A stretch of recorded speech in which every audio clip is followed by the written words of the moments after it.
Hello and welcome to the Armchair Analysts podcast. This is episode 16. I'm your host, Johnny, and with me always is... Ace. Big Ace, episode 16. Thank you guys for joining us. Hope you're all doing well, feeling well, enjoying some decent weather wherever you are at. As I said, we are Armchair Analysts. If you want to follow us on Twitter, we are at AA Podcast. We're also available on every single darn streaming platform for podcasts. So wherever you need to listen, any app you have, we can be found on there. Also, we are available on YouTube if that is more up your alley. So with that being said, I think my friend Ace here wants to recap a little bit of fighting that went on this weekend. Yes, the first major sporting event taking place in the United States this past weekend happened to be the UFC. Mr. Dana White was able to get the stadium in Jacksonville, the Veterans Stadium. I don't remember the exact name. Little backstory, though, what's kind of interesting is they originally were going to have it out in California on an Indian tribe land, reservation land, just because of without federal and state guidelines. But the governor of California called upon Disney because Disney, ESPN was broadcasting UFC. Now they signed an agreement a couple years ago, 2018, to broadcast MMA UFC fights on ESPN Plus. And he ended up calling up Disney basically saying, hey, could you put a stop to this? We don't want any sports happening here. So Dana White had to scramble to get Jacksonville or Florida on board with this, and it ended up turning out to be a pretty wild, pretty interesting night. Justin Gaethje beat Tony Ferguson in the main card, and the other co-main card was Dominic Cruz versus Henry Cejudo. Henry Cejudo had the belt. Tony Ferguson had the belt. Justin Gaethje took the belt from him and now will be facing Khabib. And Henry Cejudo knocked out Dominic Cruz, who's kind of a legend in that bantamweight division, who's probably going to, well, not probably, he will be inducted into the Hall of Fame at one point. But yeah, Henry Cejudo knocked him out with a vicious knee to the face and knocked him to the ground, started landing like probably 10 to 11 punches straight. And what's interesting is Cruz didn't even get knocked out from there. He was kind of getting back up. And the referee at that point, just as you could kind of see Cruz getting back up, stopped it. And noticeably as the our guy, Bruce Buffer, was, what would you call that role? Bruce Buffer, he's the PA for that? Public, not the PA, but... How would you describe his... The commentator? Or no, what? Bruce... Oh, the hype guy? The hype guy, yeah. I don't know. Hype guy. Literally, as he's explaining, okay, and it's unanimous decision, Henry Cejudo, wins or whatever. Dominic Cruz, because both these guys have to stand next to the ref at the end of it. Dominic Cruz is literally talking to the ref, bitching at him the entire time. Just saying, why'd you call the fight? I told you beforehand. And apparently he did tell him beforehand, I don't care, don't stop this until I'm basically dead, until I'm immobile. Do not stop this fight. He told the ref ahead of time. And it's kind of ironic that it ends up ending the way it did. Then Tony Ferguson, Justin Gaethje, God, that's hard to pronounce. Come on, man. Power through it. Justin Gaethje is a heavy hitter, and Tony Ferguson more is like technically sound, longer reach, had a lot longer reach than Justin. But the heavy punches that Justin was able to give him toward the end knocked him out in the fifth round with like a couple minutes left. So in the main events, they have 5 rounds each, whereas the undercards only compete for three rounds at 3 minutes. Tony Ferguson got beat up, and I'm surprised he withstood all those punches. And even what's funny is he actually knocked out Justin at the end of the second round with a vicious uppercut, caught him with a vicious uppercut, knocked him to the ground. Overall, though, those two fights were pretty entertaining, and Justin, to be able to come out and now gets to face Khabib, who is 28-0 in that division, is going to be some fight. I think it's looking like Dana White has something scheduled probably for the summer for those two. I did not get a chance to look at the ratings, but I mean, heck, if a fair weather fan like myself was going to order the fight on pay-per-view, I'm sure a lot of viewers tuned into that, just being the first, major sporting events played. I don't doubt that. I mean, even in my, social circles, there's a lot of people that I know don't give a rat's patooey about it, and they were talking about it. So, kind of like with the draft, even if you don't really care, like it's something. It's sports. It's some development. It's some. I hate to say this cliche phrase, but it's some return to normalcy a little bit. Obviously we're still a far way away from it, but it's at least a sign that things are kind of back on track, and I think that in itself is pretty big. Yeah, I mean, obviously, no fans whatsoever. They were allowed to have their trainers and whatnot by the side or by ringside, so it was kind of interesting because you'd hear them calling out. You could verbally hear them calling out what they wanted the fighters to do, as well as the commentators, Joe Rogan and Daniel Cormier, and their lead commentator.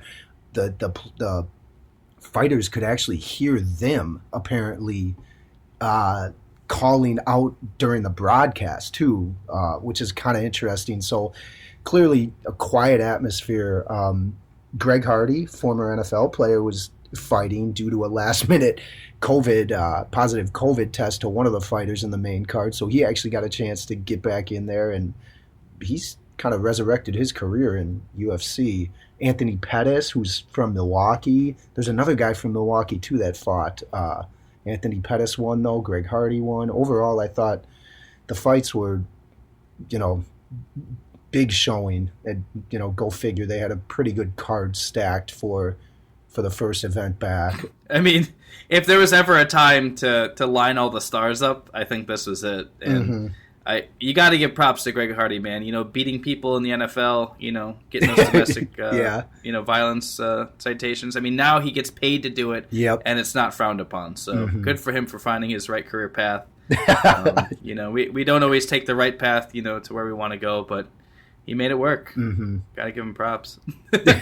I do want to get your opinion. I know we were chatting a little bit earlier before we started recording about the MLB owners approving the 82-game season. I know that we had 100 that was floating around, but another week went by, and so it looks like they settled on 82 games, huh? Yeah, and the strange thing about this is nobody is talking about how these players are going to get tested. What's the overall scope of going to be in terms of how consistently they're going to get tested and all that. I mean, that's the elephant in the room, right? Exactly. Before this, we even got locked down. There's NBA players left and right, just from being in the locker room, from just practicing together, So, I mean, obviously the baseball roster, there's a few more people involved with those organizations. So, NFL as well. So I think that's something that we haven't really heard anything about. But, yeah, it's going to be a big deal going forward. Yeah, and clearly so yeah, you're correct. 82 game schedule. Potentially it sounds like it's going to be beginning the first weekend in July, so right around July 4th weekend, which should draw tons of viewership, at least through their regional deals. There's going to be a kind of a modified spring training in mid-June where they literally aren't going to play games, but at least practice at their home stadiums. And man, this is weird just to talk about even. It's so weird. But you just said spring training in June, and it's just it's uncomfortable.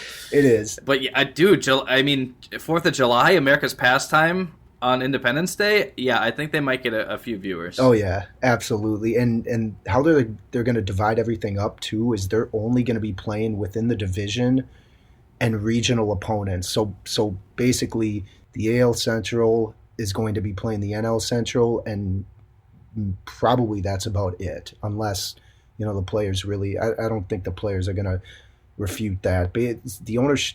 This was agreed upon by the owners. They sent this forth to the Players Association today, so I think talks are actually still ongoing as to how this is going to work out. And obviously one of the more contested debates is the 50-50 revenue split, which never really existed before now or before this crazy time. Normally that is basically to the teams, or it's kind of, it's going to be tricky how this works out, because at the end of the day, people just want to see sports. And so you'd hate to see this come down to a stupid money grab where the players don't want to sign on unless they get paid, what they should be paid. And I think it's stupid that the owners even push for a 50-50 split. Well, and that's kind of something that I've been kind of mulling in my head too. You have all of these, professional athletes with these absolutely insane contracts. Yeah. If they're playing abbreviated seasons or, playing the full season but without fan revenue coming in from, people in the stadiums, people in the parks, Yep. Are they still able to be paid? Like, is this coming out of the owner's pocket? Which, that's fine by me, but is that going to hurt the franchise overall? Is that going to, increase ticket prices when we can get in? I feel like there's a lot of things that need to be figured out here, and we have not heard a word from, most of the major sporting organizations. So there's a lot of question marks around here. Getting a date that they're going to start, that's, hats off. Great job, guys. That's fantastic. But there's a lot of other shit to consider, too. So being that the NFL schedule was released last week, which we'll get to in a bit, there's a lot of people already kind of planning stuff. But you got to remember, do you even want to try to go to a September game? Because the odds of you being able to be in the stands is very low. We do an annual Brewer game with my girlfriend's family. Is that even a thing anymore? Is August too early? Probably. Oh yeah. Sadly. There's just a lot of other stuff. And if you already buy tickets, I would hope that they would reimburse you when they say, sorry, you can't do it. But yeah, that's a good point. There's a lot of different balls in the air, and I'm hoping that we start to get a little more information, because it seems like they're kind of keeping that out of the conversation, especially the NFL. They're like, oh, everything's fine, regular season, nope, we're good. There's obviously a lot more at play. But all right, so we chatted about baseball a bit. I know that you want to talk a bit about college football. We got some rumors coming out, some pretty groundbreaking stuff actually about the Power 5 conferences. Care to go into detail? Yeah, and surprisingly, the Regents, the Board of Regents president for the University of Minnesota was on Paul Feinbaum's show and mentioned that within the next few years he could see the Power 5 conferences breaking away from the NCAA. I honestly have no clue how that's going to happen. I know we kind of mentioned beforehand, I know that a lot of the conferences have their own TV networks and whatnot, but overall, the NCAA is the one that's, I believe, are negotiating the bowl games and all of the playoffs and everything. Advertising. Yeah, without those conferences, you do not have the bowl season. You do not have the primetime matches that draw all the eyes and attention of the nation. And you definitely are not going to have, the fans. If they, especially like you said, they have their own networks. I chose my live TV streaming service based on what college football channels they have. I can be perfectly fine without ESPN, but I need Big Ten Network. I want SEC Network at least. And then from there, I can kind of work around it with streams and stuff. But at least having those two big ones, it's really nice because it gives you a nice full Saturday of games. Well, the thing I still don't like about that is the reason I think people don't like the NCAA is they don't have one person calling the shots. It's a governing body that's making the calls. That's still going to be the same when you have a Power 5 conference, because you're going to probably have 5 commissioners that have to vote on stuff. So that's the thing too. You don't have NCAA, playing puppet master. You're going to have to find a kind of surrogate governing body that'll kind of do the same thing, but not actually be NCAA, because you got to remember, when there's a lot in these Power 5 schools, there's a lot of controversy. There's a lot of stuff that they're trying to sweep under the rug, but because of the NCAA, it's actually been exposed and they've been penalized for it. So, trust me, I am all for people breaking away from NCAA. Again, the world's largest nonprofit organization, non-religious, of course. No offense, but it's just insane that they're able to do what they can, with such impunity. But yeah, if they can actually make this happen in the next few years, it's gonna be some groundbreaking stuff. But I just feel like there's so much legwork and there's so much bureaucracy that's gonna stop it and slow it down. So Yeah. It's nice to know that it could be a possibility, but you know what? I'd settle for a few more playoff spots in the college football finals. Oh, you know? first? Heck yeah. I'd love to see an 18. Right? At least, yeah. I think that's a healthy number. I know everyone was so excited that it took them, 30 years to get 4 teams, but I think expanding it up to 8 would be more than fine. So Overall, I think at the end of the day, there's so many. The states are going to have to govern some of this stuff themselves. Like you got California, like we talked about, that is trying to get players' likeness in the NCAA student athletes to get paid. It's like all of this somehow is going to come to a head at some point. And well, that's the thing. You have all these irons in the fire. And it's like, well, I mean, at some point it becomes, should get off the pot. You can talk about a lot of stuff, but I mean, I know that these aren't like quick, knee-jerk situations where you could just have a resolution all of a sudden. But I mean, there's a lot of stuff going on, and eventually we're going to need some sort of resolution here. But while we are chatting about the NCAA, I did want to mention the article and the quote from Jim Harbaugh about how he wants the NFL draft changed for players who aren't selected to be able to return to school. Which, for me, I feel like that's kind of like when you run for office. You're kind of forfeiting, what you had going on just for the chance at something better. Like, I understand that I would love it if, more players actually took their education seriously and didn't just go to play football, had, all the assistants and teachers covering for them so they can keep their GPA up. But,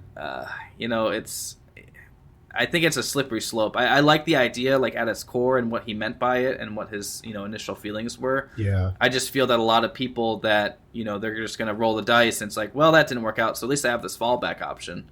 A lot of people don't have that kind of security blanket there for them. So no, and I think it would be different too if they actually had a legitimate minor league division or like that sort of minor leagues for the NFL for those prospects to roll into. But I think Harbaugh is looking at it like that. Well, hey, there's nowhere else for these guys to go if they don't get drafted. I mean. Well, that's why I wanted the XFL to succeed so badly, because it gave, a recourse for players who've fallen out of favor with the franchises or, undrafted free agents that, maybe got signed by a couple practice squads or maybe made a roster but got cut right away. It gives them a second chance. So I don't know. I understand that it's in the best interest of the students. I just feel like it kind of makes it. Because then why wouldn't you declare that? If there's no penalty and no repercussion, why would you not? Yeah, exactly. I feel like it's just going to kind of dilute the whole pool as a whole. And based on who the Packers are drafting, I don't need the pool to be more diluted and have them reach for more stuff. But I believe it's another topic for another day. I think the other college sports, though, have it where you could enter and be able to. No, I don't know how that works out. I thought for baseball for sure. I know you could enter and don't get drafted. You're obviously back with it. I think the key stipulation is as long as you're not signed with an agent, then it kind of makes a little bit more sense to come back to the school that you're playing for. Who knows? Yeah, but then how's the school feel too? Yeah, I don't know. I don't know how they're, if they write the student off because he's getting drafted in the, because the season ended. Well, I mean, I don't know if they can just all of a sudden like, okay, well, because technically, I mean, the draft's April? That's mid-semester. Yeah. So if they drop out for the draft after that semester, like, what do you do? Do you wait until summer to get back in next fall? I don't know. I like the idea, but I think overall, I think it's just gonna make things kind of. Absolutely, because the players aren't freaking going to classes or they're getting tutored. I shouldn't say they're not going to classes. I don't want to generalize, but more or less that's kind of the gist. Yeah, at least from what I've seen. But yeah. So what's going to change if they can't come back? Right? Yeah, nothing's going to change. Right. Well, if anything, it'll probably be worse because they're used to people doing their work for them. And if do they get to play? Do they get to play college football again? Are they just going to school? I feel like that it's kind of open ended in that regard. But while we're on the topic of football, we did, like we mentioned before, the NFL schedule was released. Big news. Got to see a lot of cool matchups coming up. Got to see a lot of people going back for a homecoming. Got to see some fun divisional games, the primetime games for your teams.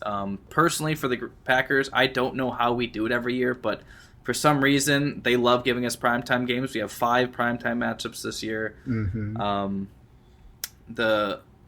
I am a huge fan of a later season bye. So having a week 5 bye, I don't like it. It's nice to have that right in the middle of the season, but having it so early, I feel like it makes the second half just so much harder on the players. And from a team that, up until last year has always had really bad injury issues, it's always nice to have that little buffer in the middle of the year. But surprises for me, I think playing at San Fran for the 80th time in a row. Yep. And also typically, I know we talked about this as the more exciting part of the season, but they typically backload a lot of the interdivision games just to make the playoff push a little bit more exciting. But in the last month, we have 2 divisional games, one at Detroit, one at Chicago. So oh wow, actually there's a nice home stretch though. But other than that, it's kind of a middling. Even the strength of schedule, I think they had us ranked literally at 15 or 16. So it's a very middling schedule. A couple fun games that I'm hoping to be able to attend, but I mean, like we talked about earlier, who the hell knows? Tampa Bay is one of them that we're looking at, and the other one will be at Indy. So we'll see Phillip how Rivers how and things shake out. Tom Brady. Oh, I missed Brady Rodgers the first time. I will not miss it a second time if possible. So.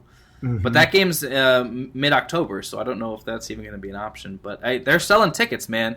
There's plenty of ads when I looked up the schedules, of all the ways to acquire tickets. So, jeez, wow. See, and that's the thing. Nobody, not to keep dwelling on the pandemic, but it's nobody has come out and legitimately said we're not going to have fans in the stands all year. I wish somebody would just have the foresight. All I'm saying is that they're canceling music festivals, concerts. Yes. Summerfest is probably done so. They're doing all of this stuff to prevent mass groups. What the hell is a football or baseball game than just a few tens of thousands of people just getting in close quarters and losing all, we'll say losing inhibitions. You're not going to be responsible, and it's very hard to drink a beer with a mask on. I don't know if you've tried. It's very difficult. Is there anything in the Viking schedule that you thought was intriguing or pissed you off, maybe? I think ours is going to be tough. We have a week 7 bye, so I kind of like that. Middle of the road, not terrible. I think the Lions are going to be a team to watch out for, and obviously we have the Buccaneers on the schedule, so we play the NFC South with the Panthers, Saints, and the Falcons. I think the Falcons and the Bucs and the Lions are all going to be improved. We open with the Packers at home. Whoop, I'm loving. I'm guessing that's a prime time. Oh no, that's not. It's at noon. No, that's regular. Yeah. I don't. Outside of the Lions and the Bucs and probably the Falcons, I don't really see too many surprises. I mean, we play the Bears like crap always on the road, so I think we're going to be a playoff team again. Clearly, we better be. We play the Seahawks again at Seattle. That seems consistent. Dude, nobody has fun in the clink. Yeah. It's terrible. I'm glad. So we get the Titans at home. I like that. We're going on the road against the Texans and the Colts. That both could be losable matchups, but I think the Texans are, well, I'll get to that later in my quick 6. But yeah, I think the Texans are going to be a train wreck. For sure. Yeah, and it's hard to really get super excited about it, though, because like we talked about, are we even going to be able to go to these games? And honestly, I have ever since Minnesota unveiled the new stadium, I have wanted to go and see it. I have not been to okay, so I've been to the Metrodome, but not. I haven't. That doesn't count. Sorry. That's not even. It's not even really a stadium. It's just a really nasty. It's just a gross place. But yeah. I wanted to go see the stadium. But yeah, like you said, we literally play you guys week 1 and week 8. So I mean, there's a good chance that it might not even be fans for either of those games. But yeah. I still would like to make the pilgrimage to Minneapolis and check it out. Not to mention, being a fan of the road team it's always a good time. whether the people are getting like really in your face or they feel bad for you because you just got trounced. I mean, it goes both ways. It's beautiful too, and knowing that it's going to be a noon game, that sun is going to be cooking up in there. Yeah, that's the thing too. I don't know if I want to be held under the magnifying glass and being melted, but you guys like to play indoors because heaven forbid there's any elements. You got to be inside. We get chilly. Kirk Cousins apparently is fragile. Whoops. Oh, no way. You like that? Yeah. Load up for the season. Loading up. Well, yeah, and how many primetime games do you guys have? Right now it looks like it's Vikings Bears November 16th, and then I'm surprised they might flex this game, but we play the Saints December on Christmas Day, the 25th. Ooh, that game, nice. That must be like it's got to be a Sunday. They might end up flexing that game depending on playoff scenarios and whatnot, but I think we only got 2. The stupid Vikings Seahawks, gross, and then the Vikings Bears on Monday night. Our first one is going to be at New Orleans, which that was going to be the game that the boys now are going to go to, but I got a scheduling conflict with my family, so it's so early again. Like, who even knows? Is that your dad's birthday time? Yeah. So we at Minnesota, Detroit, at New Orleans, Atlanta, bye, at Tampa, at Houston, Minnesota, at San Fran. So that first 8 games is going to be a very brutal stretch. Jeez, no kidding. And honestly, just looking at some of the analysts that have checked out the schedule, it's going to be a rough start. I personally am holding out until at least training camp once I get up to Green Bay to check out the boys and see how everyone's gelling. But it's going to be a rough first half. So, but at the same time, every year we say Detroit's going to improve, and Minnesota said they only needed a quarterback 3 years ago. So I think within the division, well, and I mean you got the Bears doing bear things, so. I think it's anyone's game, really. So I won't write anybody off, obviously, before a snap is taken. But what do you think? What do you think the Bears' record will be this year? And how soon is Trubisky? Well, Trubisky probably won't start, right? Is that? You don't think he starts week 1? I mean, if the fans had anything to say, he would have been out, quite a while ago. But yeah. I don't think he will. I don't know. I mean, he's on his rookie contract still, and they just signed Foles to a pretty big deal, so I'd be surprised. Well, I don't know. Yeah. Maybe I wouldn't. Foles outside of Philadelphia is pretty meh, so I don't know if I would be super worried about it. I mean, he got unseated for Gardner Minshew and the mustache, so I don't I don't know. I feel like they're ready to move on from Trubisky. I mean, it's just year 4.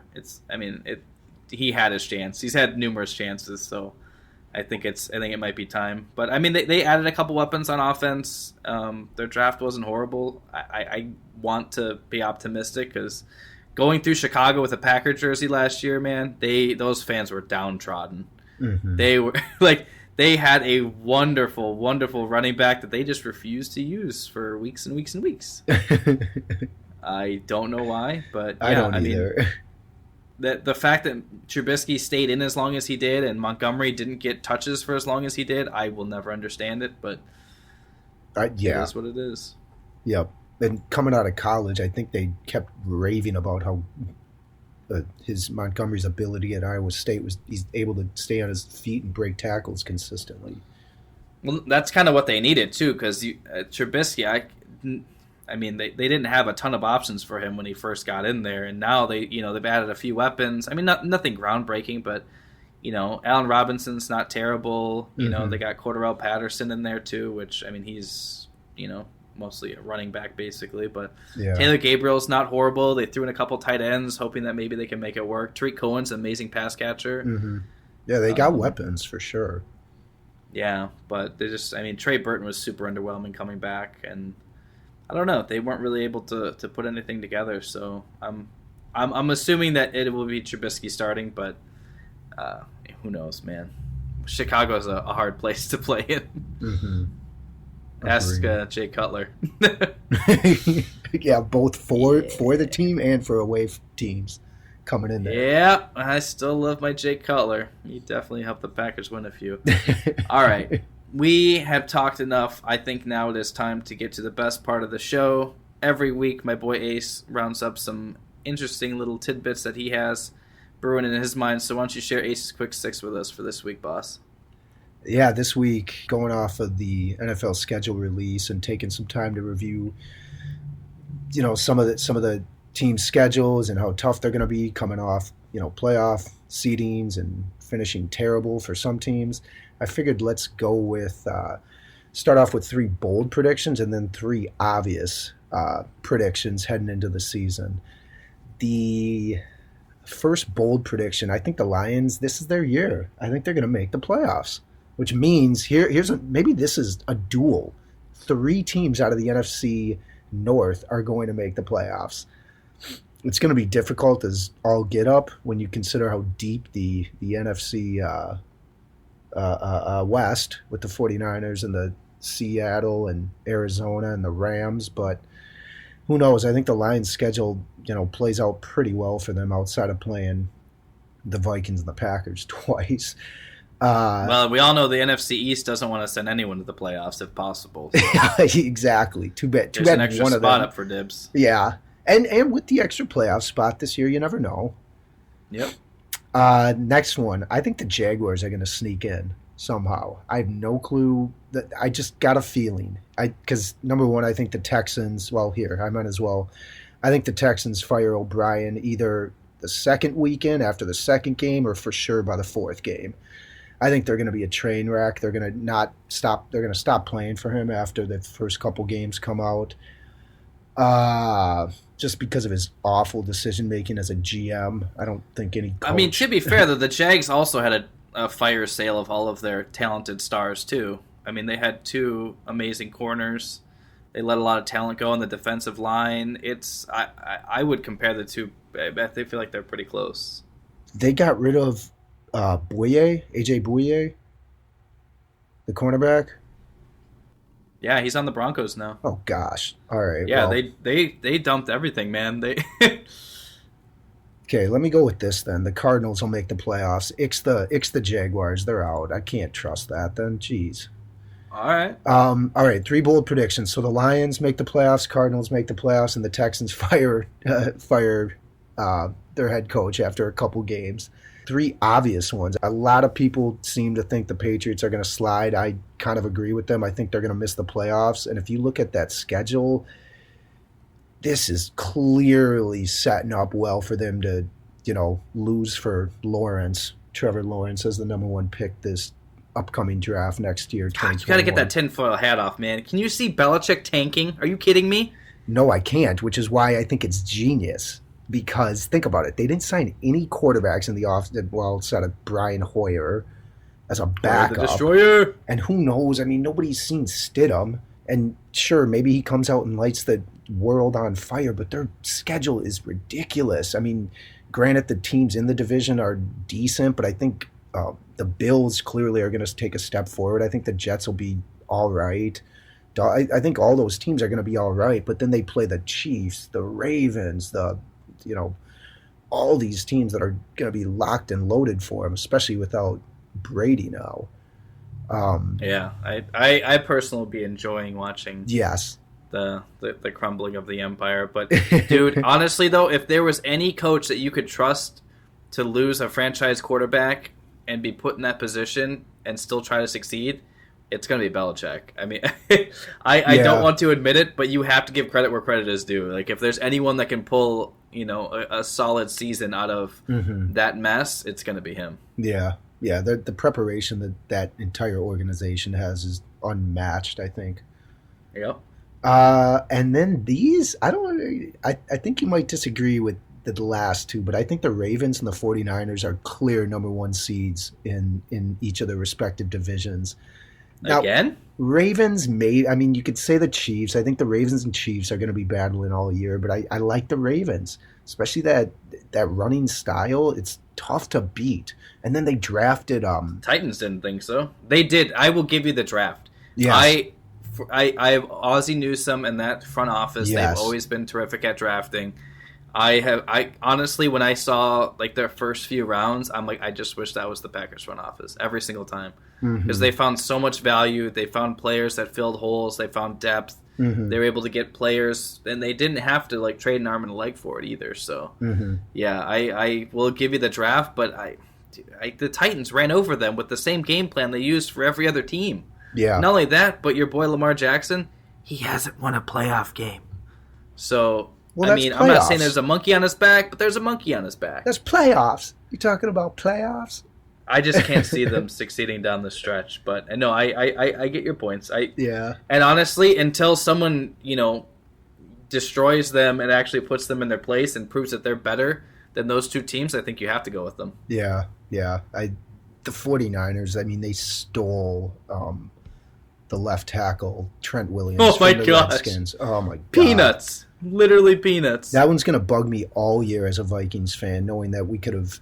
I think every team could use a nice addition on the line. Yeah. That's what I got. That's it. All right. Well, that's good stuff. Nice things to provoke the mind while we get in the mindset of the NFL season as it creeps a little bit closer and closer. But that's our show. We appreciate you guys for listening. As I mentioned before, if you're not already, feel free to follow us on Twitter at AA Podcasts. And anywhere you like to listen to your podcast, give us a look up. We'll be on there. Also, we are available on YouTube. We'll have an episode every week for you. Don't care how you listen as long as you do. I am Johnny. That's Ace. And we are out. Later.